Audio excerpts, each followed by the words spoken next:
Um, well, what's going on, YouTubers? My name is Robert Serrano Jr., and I am the natural born thriller. And welcome everyone to Impact Wrestling Review, the show from October 18th, 2018. This will be the fallout from Impact Bound for Glory 2018. And folks, we got a few things to talk about what pertains to the show, so let's get right to it. Um, oh yeah, they were at the venue, the same venue that Bound for Glory was at, and they were there for the for for this past week. For those past weekdays, because they were doing tapings for upcoming weeks of Bound for Glory episodes. I mean of Impact Wrestling episodes. Excuse me. Um and basically they're at the same place that Bound for Glory 2018 was in Queens, New York, and the commentators were Josh Matthews and Don Callis, excuse me. I keep saying Callis every time, by the way. It's actually pronounced Callis. Don Callis. So, so yeah, there you go. Don Callis and Josh Matthews are commentators for Impact Wrestling. So let's get right to it. Our normal one, actually, to start off with. They show an incredible video package for the fallout of Bound for Glory for 2018. Pretty damn good video package. And there you go. The one thing that they didn't show was what Austin Aries did. But yeah. Now let's get to. I'll get to more about Austin Aries later, too. As a matter of fact, I'll get to when I get to after this promo by Johnny Impact. Johnny Impact, who's the new Impact World Champion, comes to the ring and basically talks about all of his accomplishments in life, but none of them are greater than being the world champion for Impact Wrestling. And you could tell by the way he's current promo, he's speaking from the heart, which is good, you know. And I know what he's been through, trying Impact when he was known as Giant Nitro, John Morrison, what pertains to him being in WWE, where he never got the fair shake because of bullshit politics and all that, and because of this man's decision, which was a weird faction of why this man didn't want him to be world champion, not even to be a world heavyweight champion at the time. One of the other belts, one of the WWE's world championship belts that they got that this man was never a fan of, and and surely he's got a run to be world heavyweight champion. Doesn't matter what went down with between for what happened with the whole thing with Molina and Batista. Let's be honest with that one too, by the way, folks. RD Central, what's going on? Johnny Morrison is underrated and overlooked. Yes, he has, and and that's good. That's good by the way. Johnny, Johnny Morrison instead of John Morrison, but yeah, I agree though. Yeah, seeing from being what he was, for being Johnny Blaze, Johnny Nitro, John Morrison, and then using his real name John Hennigan after being released by WWE, and then coming to Impact, not yet to Impact Wrestling, but to Lucha Underground, and he was known as Johnny Mundo. And for Johnny, I enjoyed the Johnny Mundo character. Still to this day, I enjoyed the Johnny Mundo character.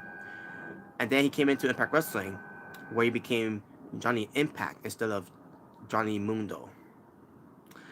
And when I first heard about that name, Johnny Impact, I said to myself, "Yep, that means he's going to be pushed to the moon. He's going to be overrated. He's going to be overbooked. He's going to be shoved down our throats. He's going to be the guy. He's going to be the face. He's going to be their it factor. He's going to be their AJ Styles. He's going to be um their world champion." And sure enough, that's what happened.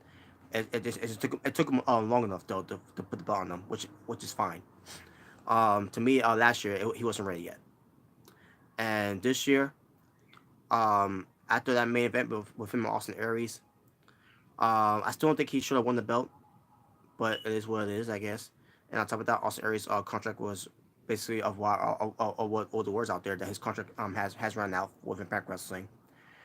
Maybe it was maybe the reason why they said that because they wanted to make us think that too, so that Austin Aries might come back to Impact Wrestling. Yeah, for those who don't know, after that whole thing with Austin Aries did at Bound for Glory, which was very unprofessional that he did. He basically did the Brian Pillman storyline back when Brian Pillman did that to Kevin Sullivan uh, from WCW, where Brian Pillman ended up being fired and all that. It was and which it was a plan in the mind for Brian Pillman to come back afterwards to WCW. Um, which unfortunately that never happened because unfortunately he passed away. Um, but he went to ECW, he went to WWF, and from there there was talks that he was going to be leaving WWF to go back to WCW after revealing him being the loose cannon and that role he ended up being very seriously, and unfortunately he passed away. So who knows every what could what if could have happened with Brian Pillman's wrestling career if he had not passed away in during his time working for the WWF, which is now called the WWE. But yeah, basically, I've been seeing a lot of things that Austin Aries was doing as same thing that Brian Pillman has been doing, and I see why people think that too, and I'm like, oh yeah, that's good, but at the same time, we don't. I'm not gonna. We're not gonna. Don't expect to see Austin Aries showing up at an Impact Wrestling event um with out of nowhere where the lights goes out and then the lights come back on and then you see Austin Aries in the ring like Brian Pillman did when he appeared at ECW where the ECW lights went off and then the ECW lights went back on and then there was Brian Pillman in the ring. Don't expect to see Austin Aries doing that.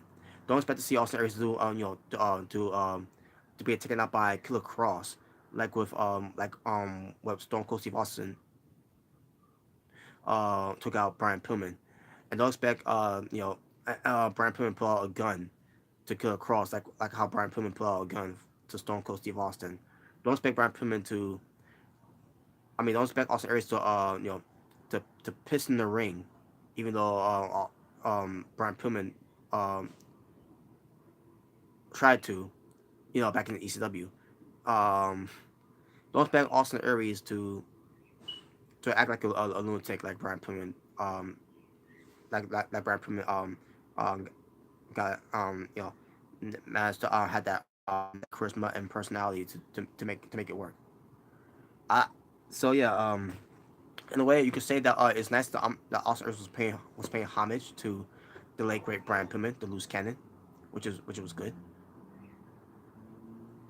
Um, at the same time, Austin Aries what he did at least he could have done he surely sold and sell the aftermath of that match that he had with Giant Impact, where it pertains to everything he was finding also also was finding with Giant Impact throughout the entire match of that main event, and then taking the Starship Pain, and then all of a sudden no sold it, and then he did what he did.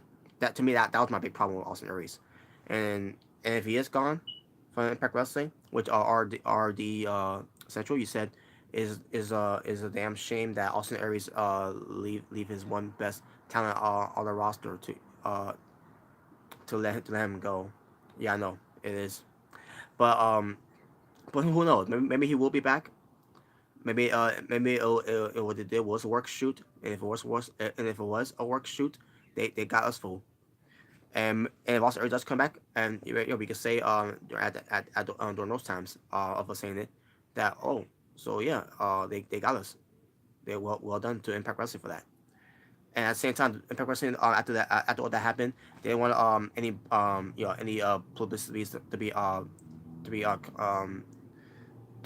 taken out on them because of that. Because it's bad enough that the WWE fans are crapping Impact Wrestling enough as it is. Um, which I don't understand why. You know, but I guess it is what it is. I guess. And also, you said RD Central. You said Austin versus Pillman was a missed opportunity. Yes, it was. Stone Cold Steve Austin and Brian Pillman, two of the tag teams back in WCW, known as the Hollywood Blondes, when Stone Cold Steve Austin was stunning Steve Austin and Brian Pillman was flying Brian Pillman, and they were the Hollywood Blondes. And yeah, a missed opportunity to have Pillman versus Austin in WWF, which is it was we're pertains to having a long feud between the two, but y'all also got to keep in mind Brian Pillman was in a in a in the state of in a state of mind where he was depressed, he was hurt. He was not the Brian Pillman that he used to be before before his car accident. He was on drugs. He's been drinking. He was drinking. Brian Pillman was not the same. Was never the same. And and with that, it's the reason why Brian Pillman's life came to an end, where Brian Pillman had a heart condition due to that, and his heart couldn't take it anymore, and he was depressed. And deep inside, he was depressed. He never showed it, because he always wanted to have fun with his loose cannon character, and he really was loose cannon. When you really think about it, folks, he was a true, real life loose cannon. When you really think about that, after everything he's been through, battling his demons, and issues, and personal lives and all that, the loose cannon did battle. The loose cannon was Brian Pillman. Brian Pillman, everything that he did, that was all him. It was not work. That was the real Brian Pillman. And it's a shame that Brian Pillman, um, unfortunately, didn't live to where WWE at the time WWF could have done something with Pillman versus Austin for that feud. Imagine that feud in WWF. That would have been huge, especially back in those days. That would have been huge. That would have been a better that feud. If Brian in the big what if Brian Pillman would have never been gone, we would have never gotten if Brian Pillman would have never died, we would have never gotten Austin versus McMahon, Austin versus The Rock, and who knows what things that could have happened with Brian Pillman if Brian Pillman was still around, if he was still on the contract with if he still stayed with WWF. Because keep in mind too, at the same time, WWF was dealing with some problems with Bret the Hitman Hart, with the whole Montreal screw job happening too. So who knows if Brian Pillman would have stayed with WWF if the Montreal screw job never happened. Let's say Brian Pillman was still alive, and then he seen what the F did to Bret Hart at Survivor Series with the Montreal screw job. You think he will still stayed? I highly doubt that. But at the same time, you also got Owen Hart, who couldn't leave the WWF because I don't know, you know something about holding his contract hostage or whatever, and they wouldn't let him go. I don't know. It's weird, folks. It was weird at the time. And I don't know how some contracts work out in that way, but look at Rey Mysterio Jr. It took forever for Rey Mysterio Jr. to finally be released off his contract. Same thing with Neville, and it's just ridiculous. But anyway, where was I? Oh yeah, Impact Wrestling review. My apologies, folks. I was thinking to myself, how did I get to this point? Oh yeah, Austin Aries, the way basically, Giant Impact was talking about, you know, oh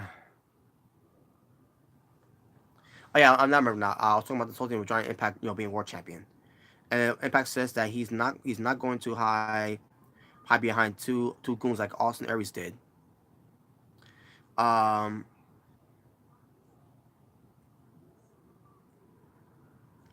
and he said he's gonna put the belt.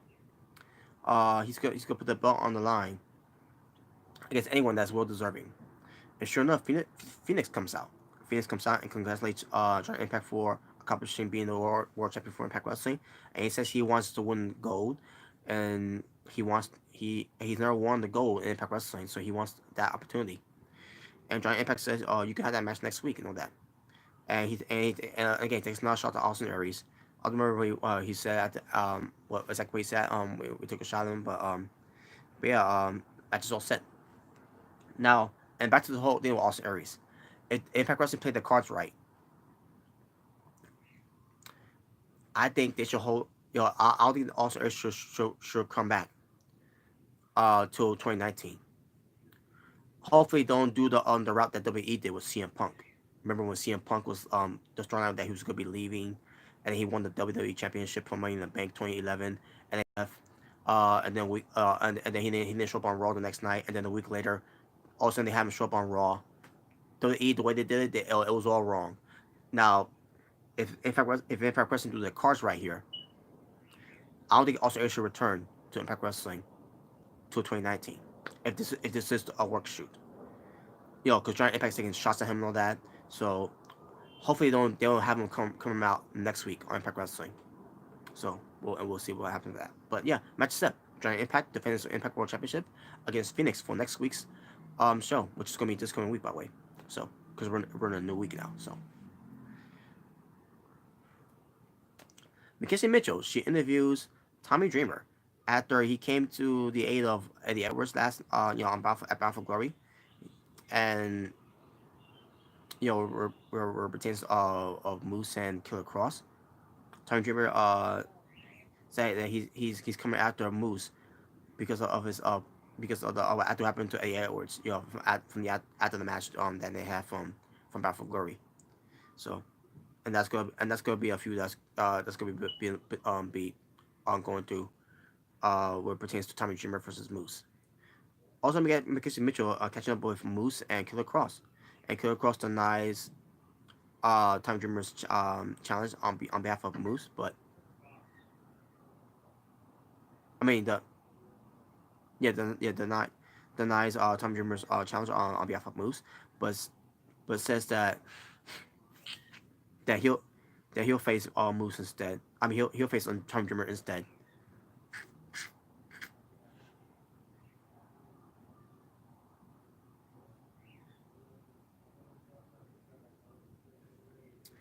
Next we get to yeah, we'll go to that later, by the way. Tommy Dreamer and Killer Cross. Next we get Taya Valkyrie versus Katarina. Highlights of the match: Katarina with a running big kick. I mean a big running kick. In the corner though. Katarina with a DDT from the apron into the ring. Uh, and then Taya hits the road to Valhalla for the win.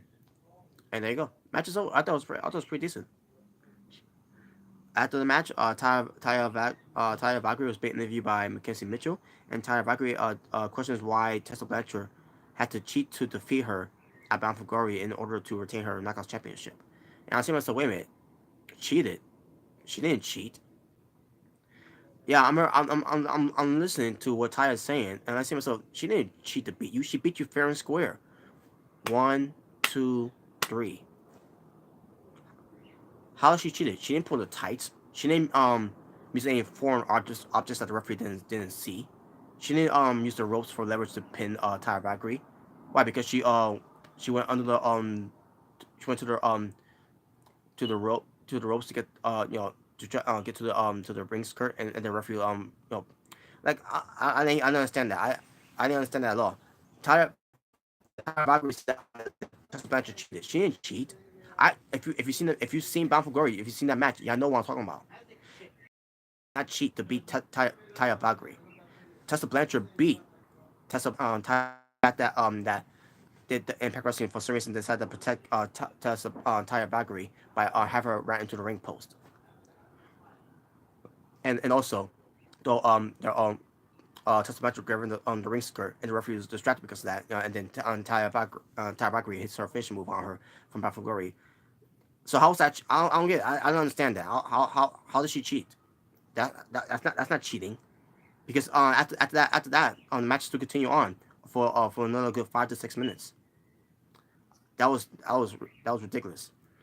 And then she says that she used to respect Tessa, but now that's no longer the case, and that was it, folks. That this was stupid. She didn't cheat. Tessa Blanchard, if you've seen the pay per view, if you've seen the match, you know that Tessa Blanchard didn't cheat to win. She beat Taya Valkyrie in the middle of the ring, fair and square. I don't know. I don't know. But anyways, but basically the feud's gonna continue, and we'll see how that ends up being. Hey, look at the bright side. It's gonna be a bit of feud, but except the fact that the feud now with Tessa Blanchard being a cheater, it's gonna be some way of a bullshit way to do this too. Because again, Tessa Blanchard didn't cheat to win.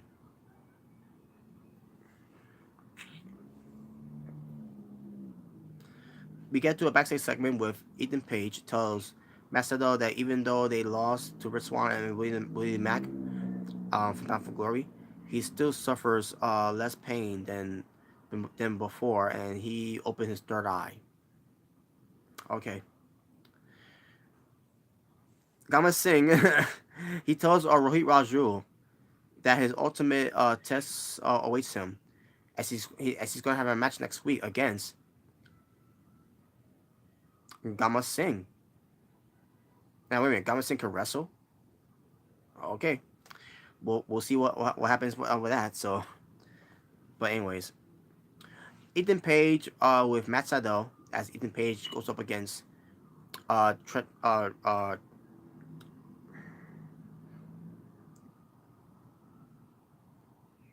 Trevor Lee. Excuse me. I'm sorry, folks. I'm drawing a blank. I'm sorry. I'm too tired. But highlights of the match: Sydal distracts Lee from the apron. I mean, from ringside, waiting for Page to gain control. Lee hits a running kick from the apron to Page on the outside. Sydal tries to to recruit Lee, but Lee denies the offer. Page hits a modified backbreaker off the distraction for a close near fall. Lee connects with a moonsault for near fall, and finally Page goes for the Unagi Slam, a modified type of way, which didn't look that great at all, and gets the 3 count in the win. Ethan Page, folks, he bores me. I'm sorry, I don't find him as a good wrestler. To me, he's a boring wrestler. Is he a good heel? I don't know. I haven't seen much of his work as a heel, outside of Impact Wrestling. And to me, he's just a guy who was once called Chandler Park in Impact Wrestling. So I don't know. Maybe he'll grow on me. It's just one match. Or should I say one sequence match? But we'll see. But I don't know, folks. I'm not impressed. Ethan Page, I'm not impressed. I wasn't even impressed of him at the All In pre-show that they did. Well, for the budget battle royal match that he was a part of. I don't know. I don't see it. But um, only time will tell, I guess. Rich Swann and Willie the Mac. Excuse me, Willie Mack. Excuse me. I don't know why I keep saying Willie the Mac. Oh yeah, that's right, because Willie Mack is the Mac in Lucha Underground. That's why. But yeah, Rich Swann and Willie Mack, they get interviewed by Mackenzie Mitchell. Basically, they talk about the match at Bound for Glory and all that. And then Willie Mack gives a shine to Rich Swann, because Rich Swann is being interviewed, or pertains to him being in the main event to face Brian Cage for the X Division Championship. And I'll get to that later. But yeah, now that's basically it. That was basically it. So yeah, good interview. Kiera Hogan. Oh yeah, folks. Remember Kiera Hogan? The girl on fire. Yeah, she's on the show, and she didn't wrestle. But Kiera Hogan approaches Ali. Ali's got a new hairstyle now because she sold her soul to James Mitchell and all that. So we're gonna see this one step of Ali's character changing from being uh Maria Kanell's assistant to service to being uh, a sympathetic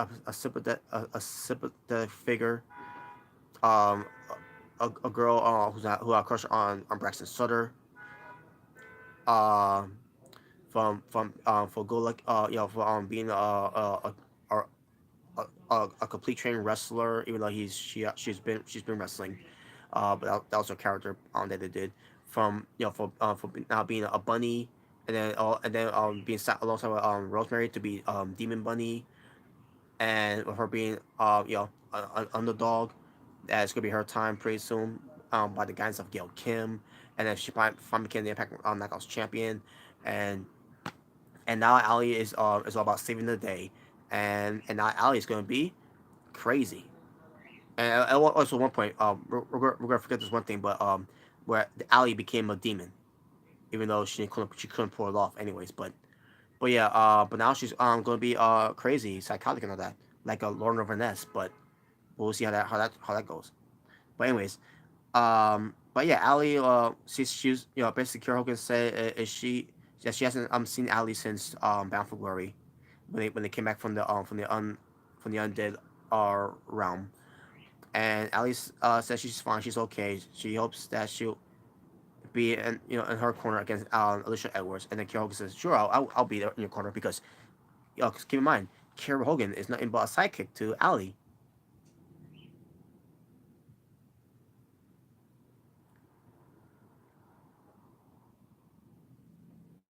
I'm being patient.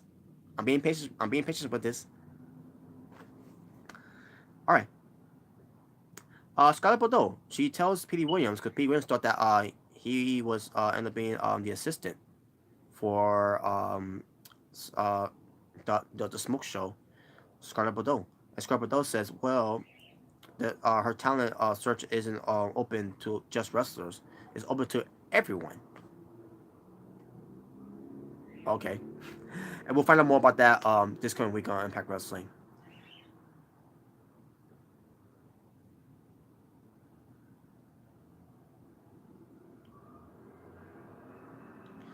And that was it for hour number one. Total Mar Wrestling for hour number one. Three matches. I'm assuming. Was it three? No, I think it was two matches. Yeah, two matches. Excuse me, folks. I apologize. Again, I'm too tired. Now we get to hour number two. Oh, I'm sorry. It actually was three matches. Okay, hold on a second. Okay, I'm sorry, folks. Hour number one had two matches. Excuse me. I got it right this time. Now for hour number two. Now for hour number two. And hour number two opens up with Killer Cross being accompanied by Moose as Killer Cross goes up against Tommy Dreamer. So highlights in the match: Tommy Dreamer was clotheslines, and the one clothesline over the top rope to Killer Cross looks like shit. It looked terrible. It was terrible. From both parties. Tommy Dreamer and Killer Cross made it look terrible. So, but Tommy Dreamer attempts to spit water in Killer Cross, but Killer Cross counters, and Tommy Dreamer gets caught first on the guardrail. Killer Cross with a vicious suplex to take control of the match. Killer Cross goes to the top of Tommy Dreamer, cuts him off, goes for a huge superplex. Excuse me. Tommy Dreamer begins to build up momentum. He goes for a cutter, but Moose distracts him from the apron. Moose gets involved in the match, but Dreamer takes him out, and Killer Cross goes for his go with a double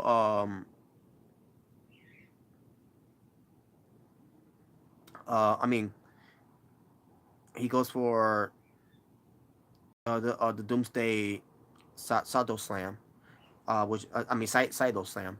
I meant to say Doomsday Saido Slam. He did two of them basically. I think three. I'm trying. Okay, actually two. And Tom Dreamer at this point couldn't continue. Referee had to stop the match. And after the match, Moose and Killer Cross continued to attack on Tommy Dreamer. And then Eddie Edwards comes out. Uh, I mean, Eddie Edwards was nowhere to be found. That's what I forgot. Eddie Edwards was not on the show. And who besides Aries, there was no Eddie Edwards. There was no um, Pentagon Jr. There was no Rosemary. There was no Su Young.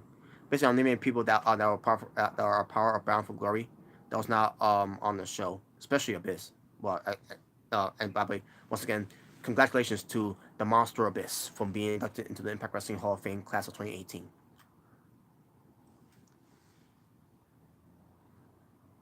Um, but yeah, they beat down Tommy Dreamer, and that was it. And obviously the feud's gonna continue on, not just with Tommy Dreamer against Moose and Killer Cross, but with Tommy Dreamer and pretty soon with the return of Eddie Edwards against Moose and Killer Cross, without Austin Aries, unfortunately. Speaking of Abyss, Bobby, we see a footage of the Monster Abyss from his induction for his Impact Wrestling Hall of Fame this past Saturday in New York City, or at least they claim it was in New York City, uh, which I think it was happening at the venue at Queens, New York. The same venue that they were at. So, um, but anyways, but once again, congratulations to the Monster Abyss. Well deserved. Mackenzie Mitchell, she interviews Eli Drake. Yeah, Drake cuts a promo about this past Sunday was bound for glory, and he was sent out he was sent out there to have a to do this open challenge thing and all that for a match, and he gets a no talent in James Ellsworth, and he talks about how the Monster Abyss pushed him to a table and all that, and he says we're well, and what about the match that LEX had with the OGs with a match they were wrestling an unsafe match. Um, so yeah, Drake decides he wants to sue Impact Wrestling for having an unsafe working environment. So that's where we're at now with Eli Drake. Okay, I mean you can't find anything better to do with Eli Drake. You gotta come up with this. Whoever come up with this, stupid.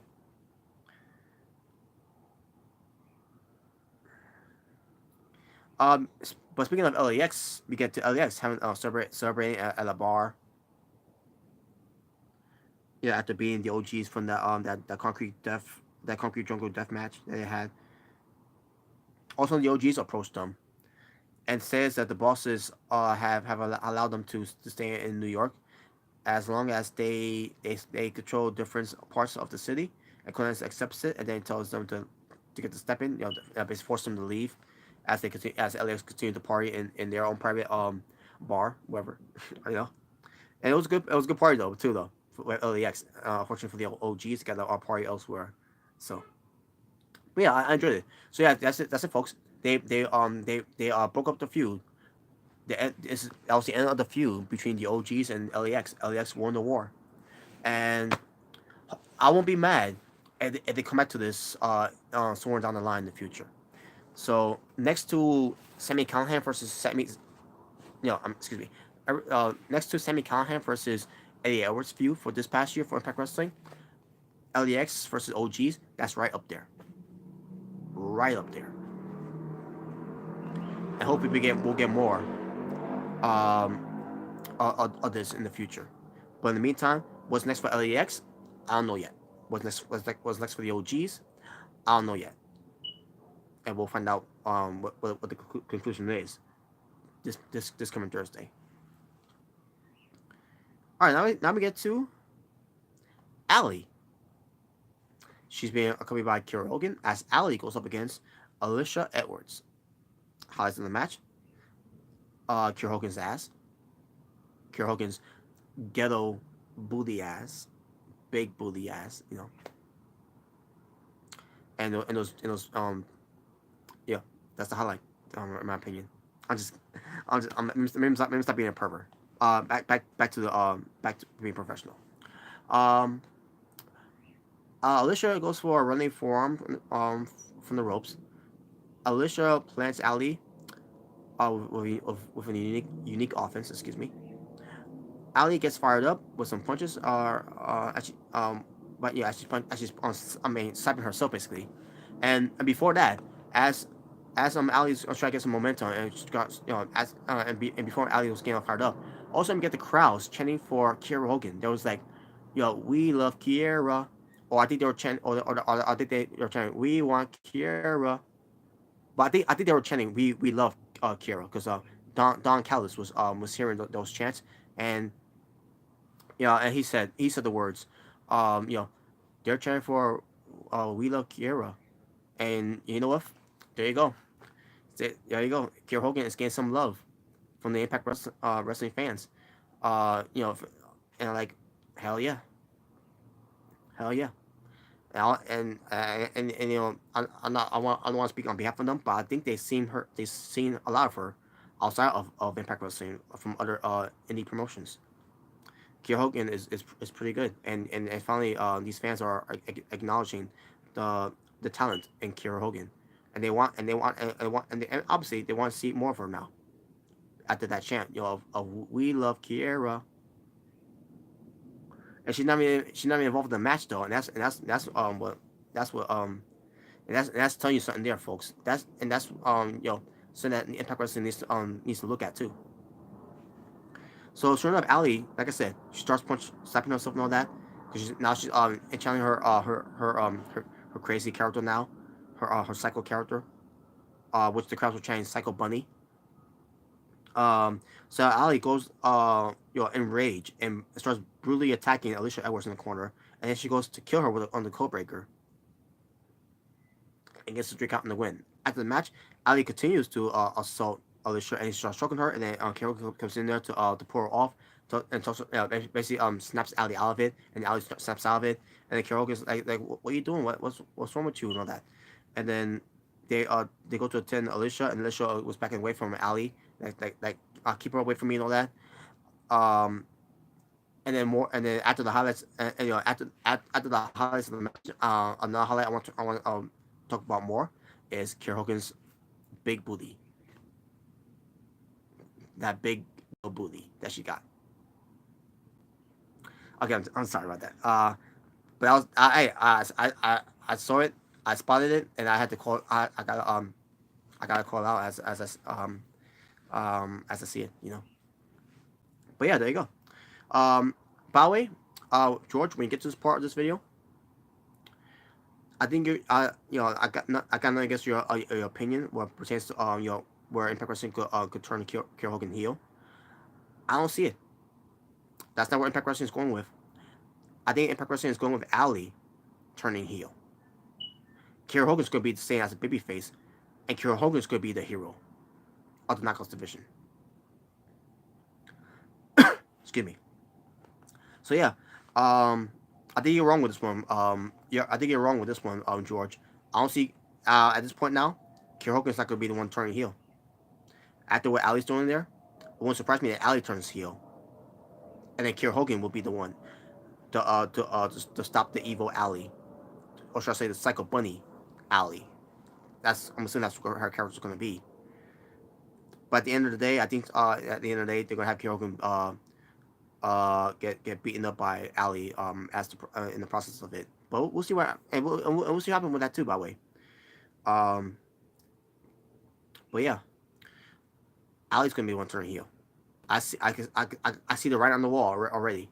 Ali's gonna be one turning heel, and Kiera Hogan's gonna be is gonna stay as a baby face. And on top of that, Don Callis keeps saying Kiera Hogan is just too nice. She's too nice. All I hear is that she's a nice girl. She's too nice. Yeah, there's no way that turn her heel. Every time they drop that line of Kiera Hogan, which told you they're not turning her heel. So yeah, I think you're wrong with that one, George. Kiera Hogan's not turning heel. I see Ali turning heel, which is fine because it's all about Ali.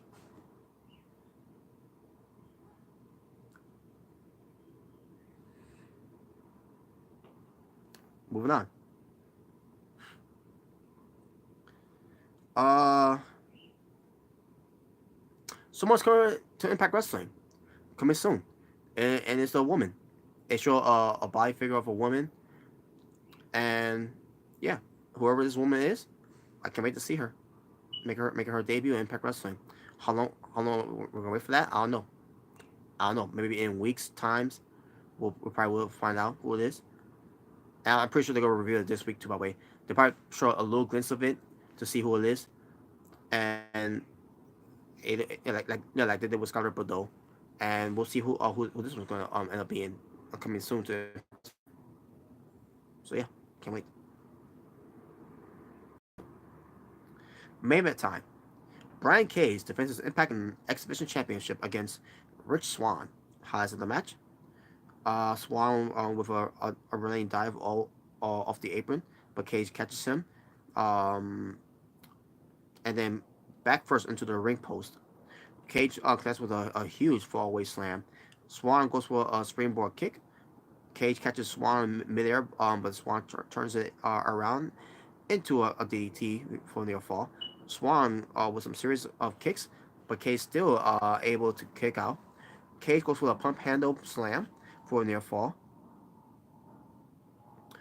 Cage launched himself off the on the top rope, but Rich Swan cuts him off in midair with a cutter, and then he goes for a handspring, uh, a handspring into a cutter, shades of Jay Lethal, which is called lethal injection. Um,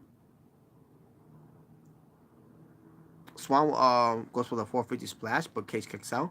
Swan goes for the Phoenix Splash, but Cage avoids it. Cage then hits the Weapon X for the 3 count and the win. So your winner, and still Exhibition Champion, Brian Cage. And it was a damn good main event Exhibition Championship match. Damn good match.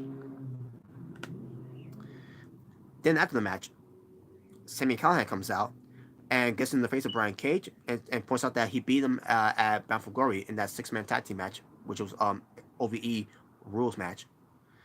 And he says he wants an opportunity for the Exhibition Championship.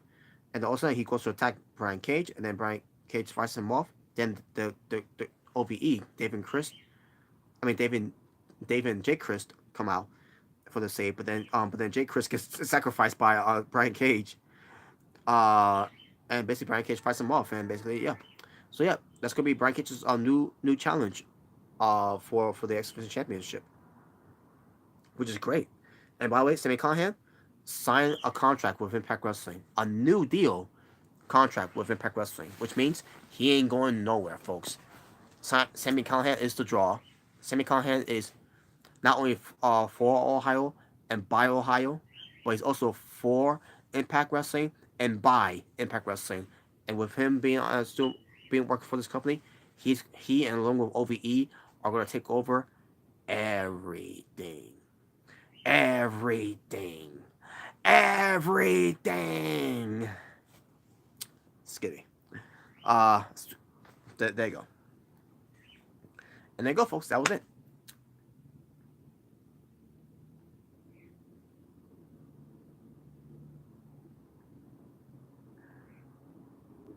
That was it. That was it for the show.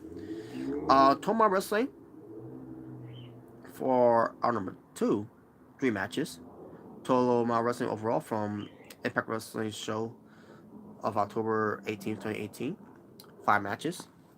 Now, what pertains to the show, though, this show didn't have any debuts, didn't have any returns, didn't have wasn't didn't feel like a big deal where it pertains to the Impact after Bound for Glory.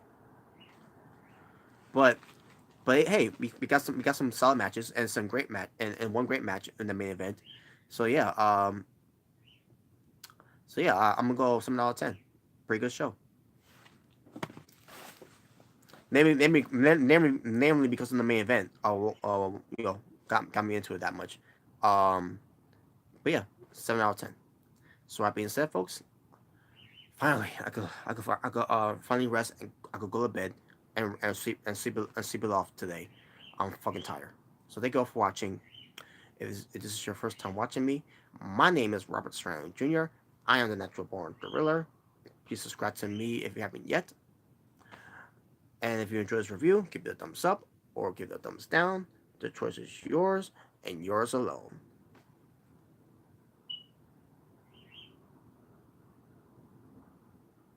There you go. Alright, so that being said, folks, thank you all for watching. Y'all take care. I'll talk to you all soon, but for now, peace on the streets. Take care.